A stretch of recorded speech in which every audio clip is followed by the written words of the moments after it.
Buenas noches. Bienvenidos de nuevo a Historias que Impactan, el canal donde las voces reales nos recuerdan que la vida, en su esencia, es un viaje de aprendizaje y de conexión humana.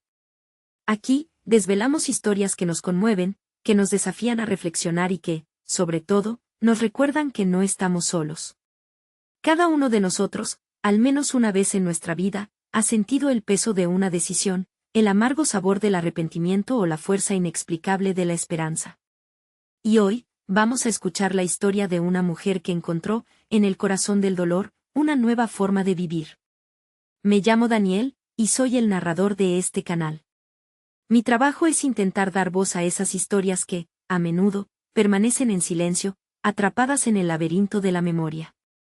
Hoy, me acompaña la voz de Elena. Elena es una mujer de 52 años, con el rostro marcado por el tiempo y una mirada que, a pesar de todo, aún conserva un brillo de determinación. Vive en un pequeño pueblo costero de Chile, un lugar donde el mar y la tierra se abrazan en una danza eterna de sol y sal. Elena lleva 30 años viviendo allí, pero su vida, antes de ese encuentro, fue una sombra de lo que podría haber sido. Ella fue maestra, una maestra dedicada, amada por sus alumnos y respetada por sus colegas. Pero esa vida de orden y de rutina, se desmoronó hace más de una década, producto de un acto impulsivo, un error que la perseguiría durante años. No quiero entrar en detalles ahora, porque la historia de Elena es sobre el perdón, sobre la capacidad de reconstruir una vida después de la ruina. Pero sí puedo decirles que ese error, esa decisión, involucró a su hijo, Tomás, entonces un joven de 18 años, brillante y prometedor. Tomás, que era su mayor orgullo. Y ese error, ese dolor, la sumió en una profunda oscuridad. Una oscuridad que la aisló del mundo, que la convirtió en una sombra de sí misma. Se alejó de su comunidad, de sus amigos, incluso de su propia familia. Se encerró en su casa, en su dolor, consumida por la culpa y el arrepentimiento. Pasaba los días mirando el mar, sintiendo el viento salado en su rostro, buscando, quizás, una forma de comunicarse con el espíritu de su hijo. El silencio de las olas se convirtió en el eco de su propia desesperación. Durante años, Elena se aferró a la idea de que todo lo que había pasado era irreparable, que el daño era demasiado grande, que el perdón era imposible. Se negaba a creer en la posibilidad de una segunda oportunidad. Se negaba a aceptar que, quizás, incluso Tomás podía perdonarla.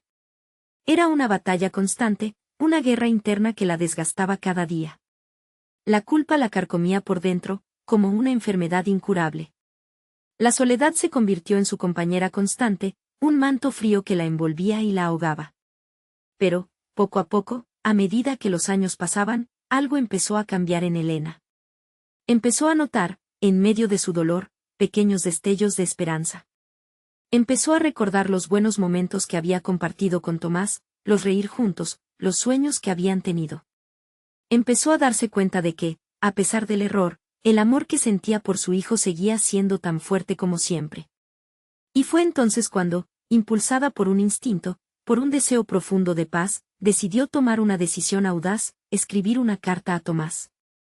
Una carta que le explicaba todo lo que sentía, que le pedía perdón, que le ofrecía su amor incondicional. Una carta que, al ser escrita, la liberó de un peso enorme. Pero la historia de Elena no termina ahí. El verdadero impacto de esa carta, de ese acto de valentía, aún estaba por llegar. El polvo del desierto se asentaba, cubriendo las huellas que dejábamos atrás, una banda de sombra alargada que se desvanecía con el sol.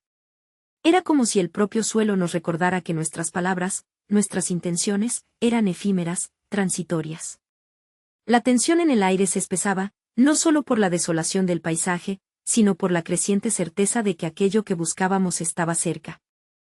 Sentía el peso de la esperanza, una carga que a veces me abrumaba, pero que también me impulsaba a seguir adelante, a no rendirme ante la inmensidad de la nada.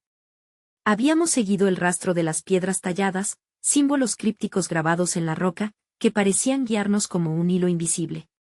Cada hallazgo, cada fragmento de conocimiento desenterrado, nos acercaba un paso más a la verdad. Pero también nos recordaba la fragilidad del tiempo, la impermanencia de la civilización.